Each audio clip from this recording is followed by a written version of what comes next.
If this letter is real, this family is already dead, Eleanor whispered the moment Thomas Blackwood placed the sealed envelope on the oak table. And for the first time that entire evening, nobody reached for their wine. The dining room inside the Blackwood estate had always been designed to intimidate people. The ceilings stretched nearly 20 feet high above us, crystal chandeliers casting soft golden light across polished silverware and untouched plates of filet mignon growing cold beneath the tension. Rain tapped steadily against the tall windows overlooking the dark Connecticut woods, and the massive stone fireplace behind Harrison burned low enough to leave parts of the room hidden in shadow. Harrison sat alone at the far end of the table wearing the same faded denim jacket he'd worn for years, his silver hair uncombed, his weathered hands resting quietly beside an untouched glass of bourbon. Isabel sat halfway down the table beside David, elegantly pouring herself another glass of wine as though nothing unusual was happening, but I noticed the way her fingers trembled slightly against the crystal bottle. David looked exhausted, his dark suit wrinkled beneath the weight of too many sleepless nights, while Ethan remained near the staircase pretending to check his phone even though his attention never left the envelope in Thomas's hands. Nobody had gathered at Blackwood Manor out of grief. Thomas Blackwood had been buried only 48 hours earlier, yet the atmosphere in that room felt less like mourning and more like a negotiation waiting to happen. Victoria sat perfectly still near the center of the table in a dark emerald dress, her cold blue eyes fixed directly on Thomas as if she already knew what was inside the envelope. Beside the fireplace, James the family butler stood silently with his hands folded behind his back, his expression unreadable after more than 30 years serving the Blackwood family. Sophia, the young attorney Thomas had brought from New York, quietly organized legal folders near the end of the table while avoiding eye contact with everyone. Then there was Lily. She looked too calm for someone who supposedly barely knew the family, sitting quietly near Eleanor with her pale hands folded neatly in her lap, while Isabel watched her with barely disguised irritation. Thomas slowly adjusted his glasses before placing the leather folder beside the envelope. "Before I begin reading the will," he said carefully, "there is something all of you should understand." The grandfather clock near the staircase echoed through the room as midnight struck. Nobody moved. Nobody spoke. Even the storm outside seemed to pause. Thomas looked directly at Isabel first, then at Victoria, before finally turning toward Harrison at the far end of the table. "There are two versions of Thomas Blackwood's will," he said quietly, "and only one of them is legal." Nobody spoke after Thomas finished that sentence. The crackling fireplace suddenly sounded too loud inside the massive dining room, and somewhere above us, the old pipes inside the walls groaned softly against the winter storm outside. Isabel slowly set down her wine glass with the kind of precision wealthy people use when they are trying not to lose control in front of witnesses.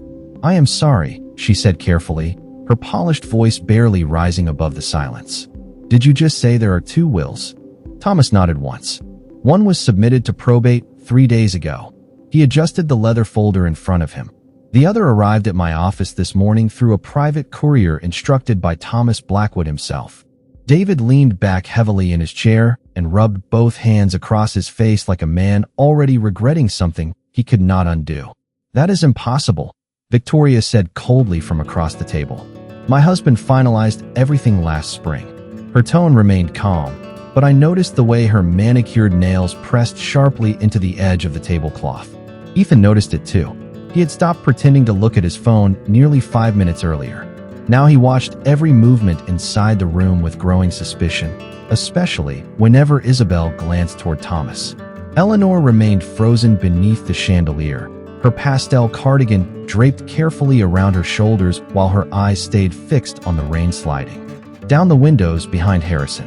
She looked exhausted in a way grief alone could not explain. Thomas did not trust easily near the end, Sophia said quietly as she organized several sealed documents beside her legal pad. He made multiple contingency instructions. Isabel turned toward her with a polite smile that never reached her eyes. "And who exactly are you?" Sophia did not flinch. "Sophia Bennett, senior associate at Carter & Wynn." James stepped forward silently to refill water glasses, though nobody touched them. His movements remained steady, practiced, invisible. But when he reached Harrison, The old man finally lifted his eyes from the table for the first time all evening. James gave the smallest nod before moving away again. Ethan caught it immediately. Harrison noticed Ethan watching him, but neither man said a word.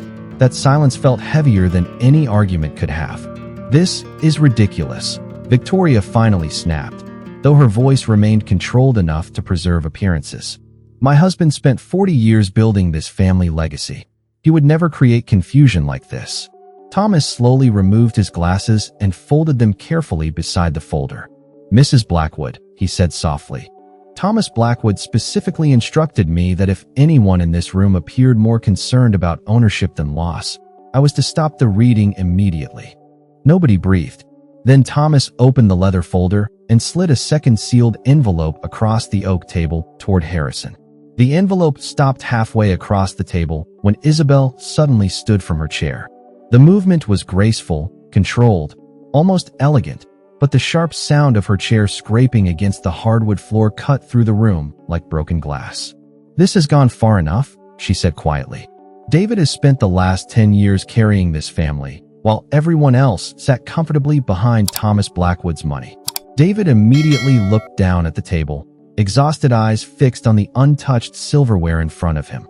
He did not defend her. He did not stop her. That silence told Ethan more than words ever could. Harrison finally reached for the envelope, his rough hands moving slowly beneath the chandelier light while every person in the room watched him.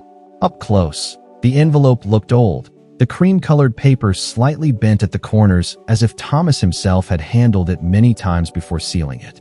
"Open it," Victoria demanded coldly. Harrison ignored her completely. Instead, he turned the envelope over once in his hands before glancing toward James near the fireplace. The old butler lowered his eyes immediately. Ethan noticed that too.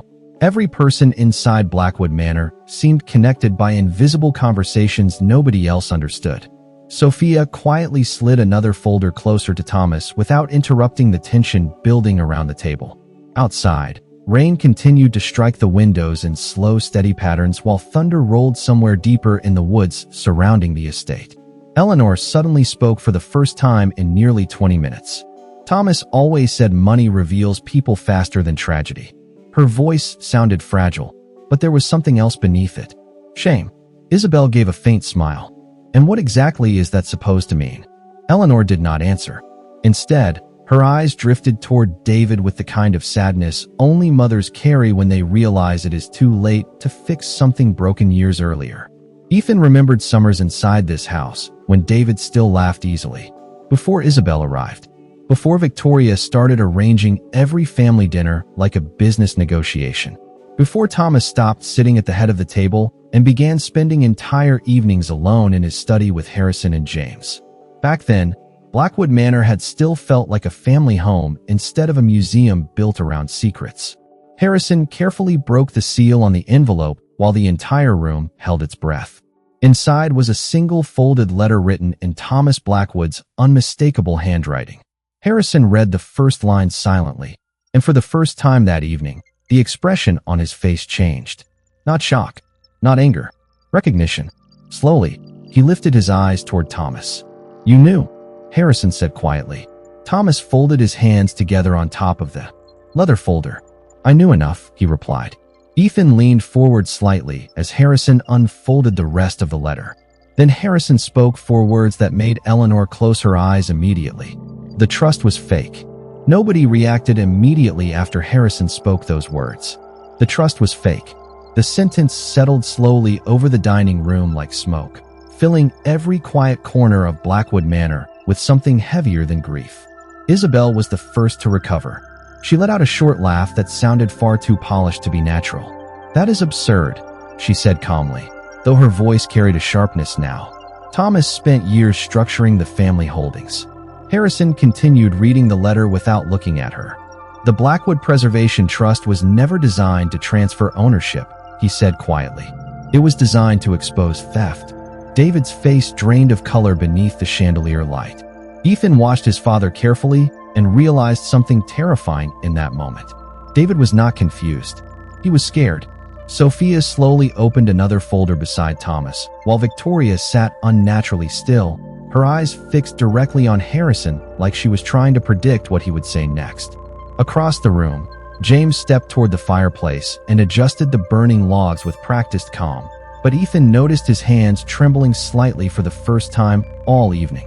Eleanor lowered her head into her hands as though she had been carrying the weight of this moment for years. Thomas knew the accounts were being drained. Harrison continued. He knew someone inside this family had been moving money through shell companies tied to the trust. Isabel's expression hardened instantly. You cannot make accusations without proof. That is true, Thomas replied quietly, which is why Thomas Blackwood spent the last 11 months gathering evidence before his death. The storm outside intensified, rain striking the tall windows harder now, while thunder rolled across the property grounds. The chandelier above the table flickered once before stabilizing again, casting long shadows across the room. Ethan suddenly remembered something from 6 months earlier. He had walked past Thomas's study late one night and overheard voices inside. Harrison, James, Thomas. The conversation had stopped the moment Ethan entered the hallway. At the time, he assumed they were discussing estate planning. Now he realized they had probably been preparing for this exact night. This family built its reputation on discipline, Victoria finally said, her voice cold enough to freeze the room again. Not emotional theatrics. Harrison slowly folded the letter in half. No, he said softly. This family built its reputation on silence. Nobody argued with him, not even Isabel. That frightened Ethan more than anything else. Sophia removed a thin stack of financial statements from the folder and slid them carefully across the table toward David. Your father wanted you to see these personally, she said. David stared down at the documents for several seconds before touching them. Then Ethan saw it, his father's wedding ring trembling against the paper. David swallowed hard without lifting his eyes. These transfers were authorized under Isabel's companies, he whispered. Isabel turned toward him slowly, her calm expression finally cracking at the edges. David, she said carefully, you need to think very carefully before you continue this conversation. Harrison leaned back slightly in his chair near the fireplace shadows. That sounded less like advice, he said quietly, and more like fear. The room remained silent after Harrison spoke. Isabel did not sit down again. She stood beside David with one hand resting lightly against the back of his chair, her posture elegant and composed in a way that almost made the tension feel rehearsed. But Ethan noticed something small that nobody else seemed to catch. Isabel had stopped touching her wine. Earlier in the evening, she had used the glass almost like a shield, lifting it whenever conversations became uncomfortable. Now it sat untouched beside her plate, while her eyes carefully tracked every paper Sophia removed from the folders. That frightened Ethan more than anger would have. Calm people only stay calm when they still believe they can win. This is exactly why Thomas became paranoid near the end. Isabel finally said softly. People filled his head with stories. Harrison gave a faint smile from the shadows near the fireplace. No, he replied. What frightened Thomas was not stories. It was patterns. David slowly turned another page in the financial statements while the grandfather clock echoed through the dining room again. Ethan watched his father's expression collapse piece by piece with every document he read. Wire transfers, property acquisitions, corporate restructuring approvals signed under emergency authorization. Millions of dollars moved quietly through holding companies connected to Isabel's consulting firms. You told me these were tax shelters, David whispered. Isabel finally looked at him directly. Because that is what they were. Then why are they hidden under shell corporations in Delaware? Sophia asked calmly from the far side of the table. Isabel did not answer immediately. Across the room, Eleanor suddenly stood from her chair with visible effort, one trembling hand resting against the polished oak table for balance. Stop this, she whispered. Nobody moved. Eleanor looked toward Thomas with tears gathering in her tired eyes. Thomas promised me this would stay buried. Harrison lowered his gaze slowly, as if he already knew exactly what she was about to say. Victoria, however, became perfectly still, the kind of stillness that only comes from fear. Buried, Ethan repeated quietly. Eleanor closed her eyes. The trust was never meant to protect the family fortune, she said weakly. It was meant to protect the family name. Thunder rolled outside hard enough to shake the windows. James moved toward Eleanor immediately, pulling out her chair as she slowly sat back down beneath the chandelier light. Ethan looked around the dining room and realized something terrible. Nobody seemed shocked anymore. Not Thomas. Not Harrison. Not James. Even Sophia looked more prepared than surprised. Only David still appeared lost, like a man discovering his entire life had been staged around him by people he trusted. Harrison folded Thomas's letter carefully before placing it beside his untouched bourbon. "Your father knew the money could be replaced," he said quietly to David. "What he could not survive was discovering who was willing to destroy this family for it." Isabel finally lost the controlled smile she had worn all evening. "You keep talking as though this family was innocent before I arrived," she said coldly. Harrison looked directly at her for the first time all night. "No," he replied softly. "I am saying you learn from experts." Eleanor's breathing had become uneven by the time James placed a glass of water beside her trembling hands. Nobody at the table touched their food anymore. The steaks had gone cold nearly an hour earlier. Candles burned lower inside their silver holders, and the heavy scent of rain drifted through the old house each time the wind pressed against the windows. Ethan looked around the dining room and realized the Blackwood estate no longer felt powerful. It felt exhausted, like a family secret kept alive too long. "Mother," Victoria said carefully, her voice losing some of its sharpness for the first time that evening. "You are not well enough for this conversation." Eleanor slowly lifted her eyes toward her daughter. "That is exactly why this conversation should have happened years ago." Harrison remained silent near the fireplace while Thomas quietly opened another section of the leather folder. Sophia slid a small envelope across the table toward Eleanor without speaking. Ethan noticed the envelope immediately. It was thinner than the others. Older. The edges looked worn from being handled too many times. Eleanor stared at it for several seconds before touching it. "Thomas kept everything," she whispered softly. "Even the things that should have disappeared." David looked between them in confusion. "What are you talking about?" Nobody answered him right away.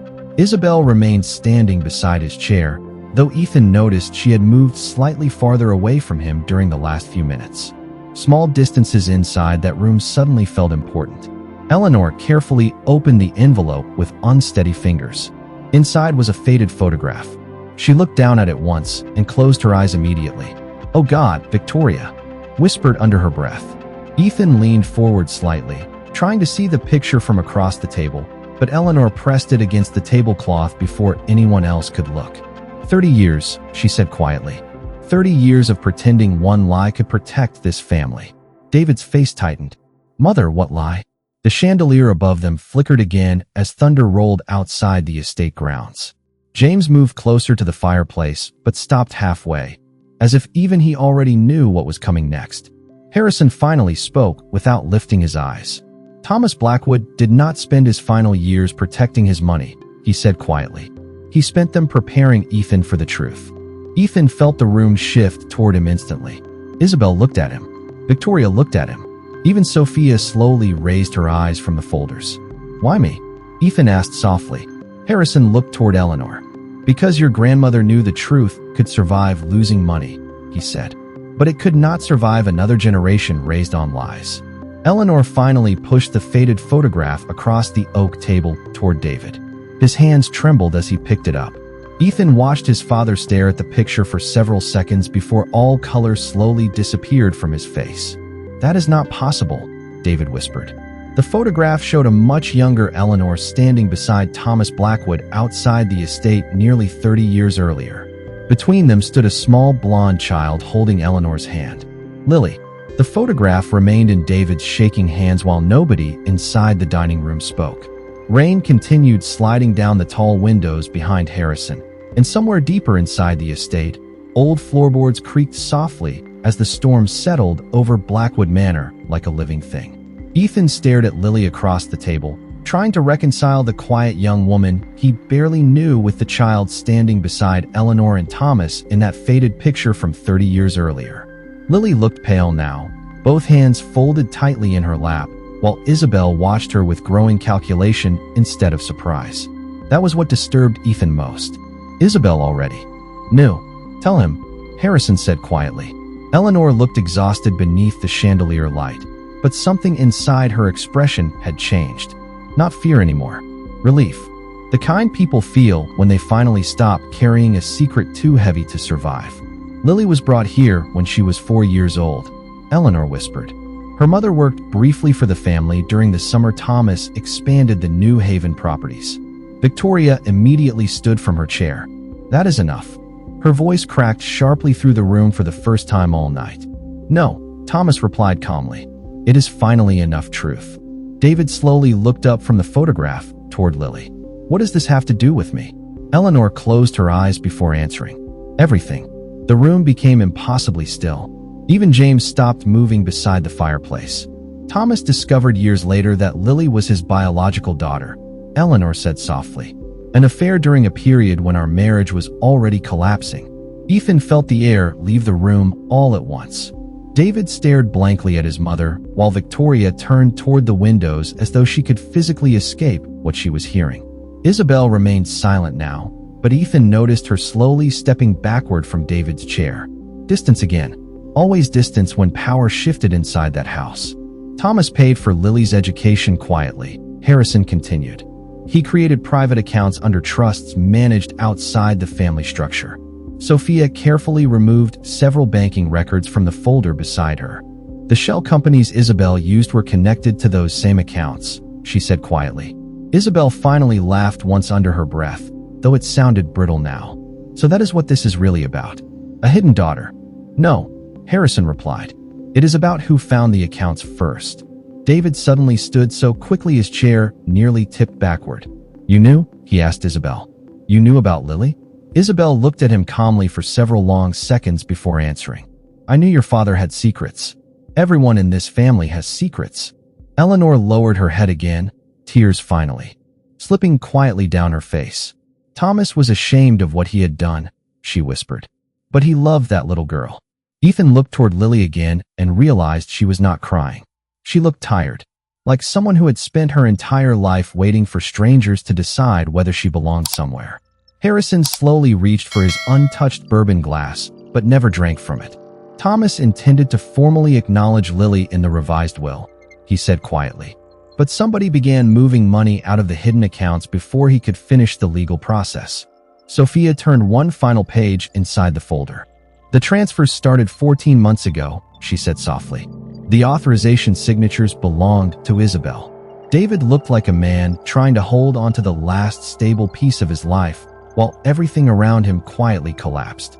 He remained standing beside the long oak table, one hand pressed against the back of his chair for balance, while the financial statements lay scattered beneath the chandelier light.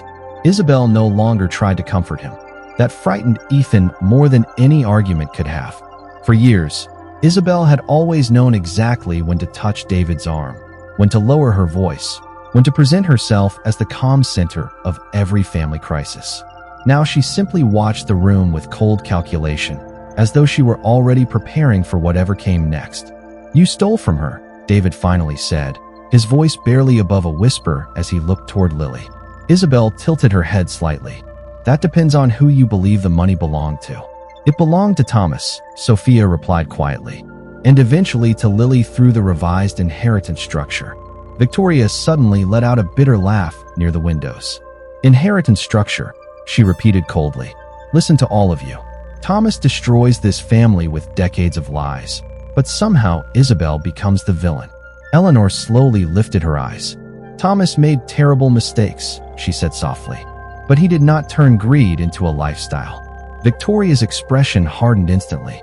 Do not lecture me about survival after everything you tolerated in this house.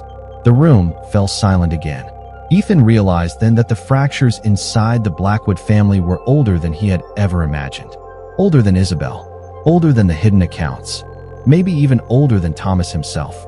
Harrison slowly stood from his chair near the fireplace, and the movement alone changed the atmosphere inside the room. Even Thomas looked toward him carefully. Harrison walked slowly along the edge of the dining table until he stopped beside David. Your father knew exactly what would happen after his death, he said quietly. That is why he delayed finalizing the public will. David stared at him. Why would he do that? Harrison glanced toward Isabel before answering. Because Thomas needed to know whether people loved this family or simply loved access to it. Rain hammered harder against the estate windows now, while thunder rolled across the dark property outside. James quietly closed the heavy dining room doors, and Ethan suddenly understood something that made his stomach tighten. Nobody was leaving this room until the truth finished unfolding. Sophia carefully removed one final document from the leather folder. Unlike the others, this paper carried Thomas Blackwood's signature in thick blue ink across the bottom. "This was written 12 days before his death," she said softly. Harrison took the document from her and handed it directly to Ethan instead of David. "Read it," he said. Ethan hesitated before unfolding the paper beneath the chandelier light. The handwriting was unmistakably Thomas Blackwood's. The first line alone made the entire room freeze around him. "If you are reading this, then the wrong people believe they had already won." The dining room stayed completely silent after Ethan read the first line aloud. Even the storm outside seemed distant now, muffled beneath the weight of Thomas Blackwood's final words resting in Ethan's trembling hands. The chandeliers cast long shadows across the oak table while every member of the family stared at him, waiting for the rest of the letter like prisoners waiting for a verdict. Ethan swallowed once before continuing. "For most of my life, I believed wealth could protect a family. I was wrong. Wealth only reveals who was already willing to betray it." David slowly lowered himself back into his chair, exhausted beyond anger now. Across from him, Isabel remained standing, but the calm elegance she had carried all evening had finally disappeared. For the first time since Ethan had known her, she looked uncertain. Thomas suspected the hidden accounts had been discovered over a year ago. Ethan continued reading. "Rather than confront the theft directly, I instructed Harrison to allow the transfers to continue." Victoria looked up sharply. "He let it happen?" Harrison nodded once beside the fireplace. Thomas believed desperate people reveal themselves faster when they think nobody is watching. Ethan looked back down at the letter. The public trust was intentionally designed as bait. Every transaction was monitored, every signature copied, every conversation documented. Sophia quietly placed a small digital recorder onto the dining table beside the folders. Nobody touched it. Nobody needed to. Isabel stared at it without speaking. James finally moved away from the fireplace and stood behind Harrison for the first time all night, no longer pretending neutrality. Eleanor wiped tears quietly from her face beneath the chandelier, while Lily remained motionless beside her, still carrying the expression of someone unsure whether this room would ever truly accept her existence. Ethan continued reading. "To my grandson Ethan, if you are the one reading this letter, then Harrison was right about you. You still know the difference between inheritance and character." Ethan's throat tightened unexpectedly. He glanced toward Harrison, but the old man only stared into the firelight. "The estate itself will not belong to David, Victoria, or Isabel," Ethan read softly. "Blackwood Manor, along with all remaining family holdings, will be transferred into preservation stewardship under Harrison Cole until Ethan Blackwood reaches 30 years old." David closed his eyes immediately. Isabel finally spoke, though her voice sounded thinner now. "You manipulated all of us." Harrison looked toward her calmly. "No," he replied quietly. Thomas simply stopped ignoring what this family had become. The grandfather clock echoed through the room again as midnight passed into early morning. Nobody argued anymore. The fight had drained out of the house completely, leaving only truth behind. Ethan slowly folded the letter and looked around the dining room that had once seemed untouchable to him. The crystal glasses, the cold candles, the enormous windows overlooking acres of darkness. For years, he thought Blackwood Manor represented power. Now he understood it had only been preserving silence. Harrison finally lifted his untouched bourbon glass and stared into the amber liquid without drinking it. "Old money does not collapse because of greed," he said softly into the quiet room. "It collapses because nobody speaks until it is already too late."